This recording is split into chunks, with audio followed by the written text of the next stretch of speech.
السلام عليكم ورحمة الله وبركاته. ازيكم حبايبي؟ عاملين ايه؟ يا رب تكونوا كلكم بخير. نصلي على النبي عليه افضل الصلاة والسلام وندعي لاخواتنا في غزة، فلسطين، جنوب لبنان، سوريا، العراق، اليمن، مصر، كل البلاد ربنا معاهم، ربنا ينصرهم نصر عزيزا مقتدر. اللهم امين. بشكركم حبايب قلبي، كل اخ واخت خارج مصر وداخل مصر، على راسي والله. بحبكم قوي، بحترمكم قوي، على راسي. كل الناس اللي بتدخل تشترك في قناتي، وان شاء الله هتكبر بيكم وليكم كده باذن الله. الكومنتات الحلوه اللي بتساعدني بشكركم والله. اللايكات، لو عجبكم الفيديو ما تنسونيش في اللايكات.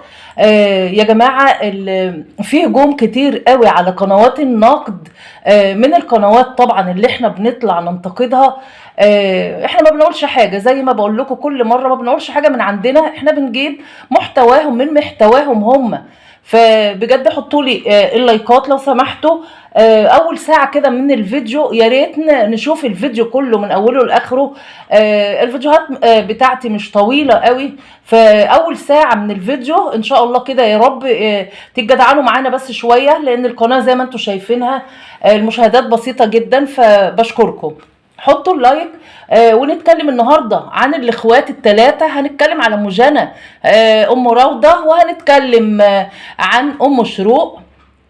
طيب، مبدئيا كده نتكلم على ام شروق اللي كل شويه تفتح لنا لايفات، ويا ريت اللايفات بتاعتها الناس تستفاد حتى منها. اولا كلها هيصه، الاطفال ما شاء الله هيصه ومولد وصاحبه غايب، ربنا يخليهم لها يا رب. تاني حاجه، كلامها مع شروق، مرد شروق عليها وعلى المتابعين. طيب، عايزه اقول لك يا شروق، احنا الاول بصراحه كنا بنحبك، وكنت مؤدبه وكيوته كده، لكن دلوقتي انت فكرت نفسك ان انت يوتيوبرز؟ لا، شوفي جنى بنت خالتك، شوفيها مؤدبه ازاي، محترمه ازاي. لما مامتها بتتكلم جنى دي ما بنسمعش صوتها، يا ريت تبصي لها كده وتتعلمي منها. بصراحه بنت خالتك المفروض تتعلمي منها. شروق، فكرت نفسك يعني انا مش فاهمه. بتردي اولا على امك، في ناس في الكومنتات يا جماعه دخلوا في اللايف وقالوا لام شروق ان اختك ام روضه بتعيط وبتقول يعني لو مت ولا حصل لي حاجه، في ناس يعني ما يخشوش عليا وكده لما تموت. طيب، انت يا شروق لزومه ايه تتكلمي؟ المفروض امك اللي ترد. انت قلت لها ماما ملناش دعوه، ووجهتي كلامك للناس اللي بتكتب لكم كومنتات ملناش دعوه يا جماعه، ما حدش يجيب سيره حد هنا. انت عرفتي تتكلمي يا شروق دلوقتي؟ يعني قبل كده برضو كانت في واحده عادي، قنوات نقد عاديه بتنقدكم، ما هو لازم كده، ده شغلهم. وقلت لها برضو قبل كده، قعدت تردي وتقولي لابوكي ما كنتش تشوف لك حل مع الست دي، وانزل اعمل لها محضر، يا اما كده مش هظهر تاني معاكم في القناه. انت بتهدديهم على ايه يعني؟ نفس الحكايه بتردي على امك. ما ينفعش يا بنتي كده، انت لسه صغيره، فكرت نفسك ايه؟ هنخش على ام شروق. برضو كانت طول اللايف هيصه ومولد. طيب، ما تنيمي اولادك الصغيرين دول وابتدي اعملي لايف معقول كده. يعني صراحه الواحد والله بيتعب لما بيشوفكم. مش هطول معاكي يا ام شروق، بس اتمنى ان بنتك عايزه شويه تربيه، ان شاء الله بربع جنيه حتى. هقولك ايه، المفروض هي ما تردش، انت امها، انت اللي تردي على الناس. هنقول مش هتعرفي تردي عليهم؟ لا، ما انت بتتكلمي وبتطلعي تدعي على قنوات النقد ولسانك ما شاء الله قد كده. حطوا لنا اللايك يا جماعه، وتعالوا نتكلم على ام روضه. ودخلنا شفنا الفيديو اللي كانت عاملاه، اسفه، اللايف اللي كانت عاملاه، وكانت كاتبه عنوانه ان يعني ربنا على كل ظالم ومفتري. دخلتنا شفنا لقيناها بتوصي عمتها ايمان الشاذلي زي ما احنا عارفين، لان ام روضه احنا عارفين يا جماعه ان هي قايمه بدور الاب والام، ومعاها 4 اولاد، ومتطلقه يعني، وهي اللي قايمه بالدور دوت. فموصيه عمتها ايمان، قالت لها لو مت ولا جرالي حاجه، حتى يعني ليها ناس اعداء وكده، اللي هم بتقصد اخواتها طبعا، لان اخواتها مقاطعينها، ان كان احمد ولا ام جنى ولا ام شروق مقاطعينها ال3. فقالت لها ما تدخليش حد عليا يعني لما تموت، بعد الشر عليكي يا ام روضه. يا جماعه عايزين نقول لكم الست دي معلش، لما طلعنا ساعة عبد الله الداعم لما كان بيدعمها هاجمناها شوية وقلنا لها ما كانش ينفع ان انت تقبلي منه غوايش ذهب، ولا تقبلي منه شقة، ولا تقبلي منه الحاجات دي. لكن دلوقتي بنقول اخواتها بعيد عنها. ابسط حاجه اقفوا جنب اختكم دي، هي يعني بتعيل 4 اولاد، فاللي عنده عيل واحد دلوقتي بيصوت، فما بالكوا هي معاها ولدين وبنتين. ربنا يخليهم لك يا ام راوده وما تعيطيش. يعني ما حدش واخد منها حاجه والله يا جماعه. كانت طالعه برضو في فيديو النهارده وكانت لابسه اسود، وبرضو دخلنا شفناه فلقيناها قالت كانت بتعيط وانا لله وانا اليه راجعون. انا اتخضيت صراحه وبصيت لقيتها بتقول ده كانت في واحده معانا في اللايف بتاعت امبارح اللي هي ميرام اتوفت في حادث سياره يعني. فبجد ربنا يرحمها رحمه واسعه. فانا عايزه اقول لكم محدش واخد منها حاجه، مهما كان انتوا اخوات ما تعملوش رباطيه عليها زي ما بنقول بالمصري كده. انتوا عاملين يعني انتوا الثلاثه مع بعض كده وسايبينها لوحدها. والله ربنا ما هيسيبك يا ام راوده. احنا لا مع ولا ضد يا جماعه، احنا بنشوف ال الايجابي وبالسلبي وبنطلع نقوله. ربنا يخلي لك ولادك ويرزقك يا رب. انت كان معاكي داعمين يا ام راوده برضو، عبد الله بن الكويت، وكان معاكي وردة الكويتية، لكن برضو ما نعرفش ايه اللي كان بينكم وبين بعض.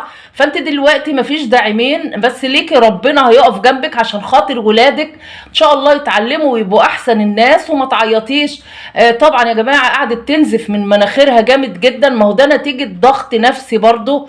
ربنا يا رب يشفيكي يا مراوده ويقويكي كده، وان شاء الله ربنا يهديكوا لبعض مهما كنتوا انتوا اخوات. هنتكلم بقى عن ام جنى. دي بقى دي اللي ما شاء الله عليها، ربنا يزيدك من نعيم الله ويزيدك ويزيد بيوتك اللي انت عماله تاخديها والشقق والدنيا والمهرجانات اللي انت فيها يا ام جنى. والله ما بنحسدك، بس اختك دي اولى من اي حد في الدنيا. ده اختك سندك وظهرك بعد ربنا. انت انا مش فاهمه يا ام جنى، الدنيا مزهزهالك قوي والعز معاكي ما شاء الله، مبسوطه جدا جدا، لكن تلاحظي ان انت مش مرتاحه. حتى انت بتطلعي تقولي ان انت مش مرتاحه. عايزه اتكلم على الفيديو اللي عملته يا جماعه، وكانت واخده امها وماما بوسي، وكانت واخده مازن الكبير، وكانت واخده الطفل الصغير اسمه مازن برضو. عايزه اقول لك ايه المهرجان اللي انت عاملاه عند الدكاتره ده يا ام جنى. يعني والدتك وهي بياخدوا منها نتيجه التحليل انت صوتك غالب صوت الست اللي ولا الممرض اللي هو بياخد لها العينه. صوتك فظيع، مش سامعين اي حاجه منك، موترانا احنا كقنوات بنتفرج وعشان نطلع المحتوى بتاعنا. والله العظيم انا اتعصبت بشوفك بصراحه يا ام جنى، بنهار. ايه الهيصه اللي انت عاملاها دي؟ ساعة برضو مازن واقف بيصور وانت تقولي له خش الحمام يا مازن، خش الحمام يا مازن. هو في ست تقول لجوزها كده يا جماعة؟ يعني انت قدام ناس وفي عيادة بتاع الدكتور خش الحمام؟ طيب انت في ايه؟ اهدي يا ام جنى كده. جنى اللي احنا شايفينها على طول ماسكه الطفل الصغير برضو. شايفين ولادك مفيش مذاكره، ما يعني انت ما بتجيبيش سيره اصلا ان ولادك حتى بيذاكروا. انت فاتحه الكاميرا 24 ساعه في ال 24 ساعه. ما بنشوفش جنى بتذاكر، بتروحش مدارس. ما بنشوفش ريان احمد نفس الحكايه. النهارده كنت عامله مهرجان عند دكتور الاطفال نفس القصه، الولد عمال يصرخ وانت عماله تكلمي الدكتور. الدكتور ما مش عارف يوصف لك، مش عارف يتكلم. صوتك غالب صوتهم يا ام جنى. اهدي شويه كده، ما تخليش الفلوس تفرعانك كده. اهدي شويه واهدي شويه على اختك ام راوده. احنا شايفين دلوقتي ان انت ما شاء الله واخده بيت ب 12 مليون جنيه زي ما الناس قالت. ما شاء الله ربنا يا رب يرزقك كمان وكمان، لكن اختك اولى باي جنيه. اقفي جنب اختك، ما تبقوش وحشين كده. وانت يا احمد المفروض انت الراجل، لكن للاسف انا بعتبرك انت يعني اختهم الرابعه. والله مش عايزه اقول كده يعني، بس لا انت ولا ليك كلمه ولا ليك لازمه ولا ليك. امك دي برضو ما المفروض تبقى قاعده عندك انت سايبها برضو. هنقول مش مشكله، ماما بوسي بترتاح عند ام جنى، لكن ام جنى بص لاختكم مراوده شويه، هتتحاسبوا والله على كده. انت مقتدره جدا جدا جدا، انت يعتبر اغنى واحده على اليوتيوب يا ام جنى. ربنا يزيدك من نعيم الله يا رب. شوفي اختكم مراوده وشوفي ولادها، معاها ما شاء الله 4 اولاد، يعني عايزين تعليم، عايزين لبس، عايزين غذاء، عايزين اكل كويس، عايزين كل حاجه. احنا شايفين ام راوده طالعه منهاره جدا يا جماعه، وقلبنا معاكي والله. ادعي ربنا وخليكي مع ربنا. في يوم وليله كده هتلاقي ربنا كرمك باذن الله. وبشكركم شكرا جزيلا. لو عجبكم الفيديو ما تنسونيش في اللايك والاشتراك وتفعلوا زر الجرس عشان يوصل لحضراتكم مني كل جديد. والسلام عليكم ورحمه الله وبركاته. باي باي.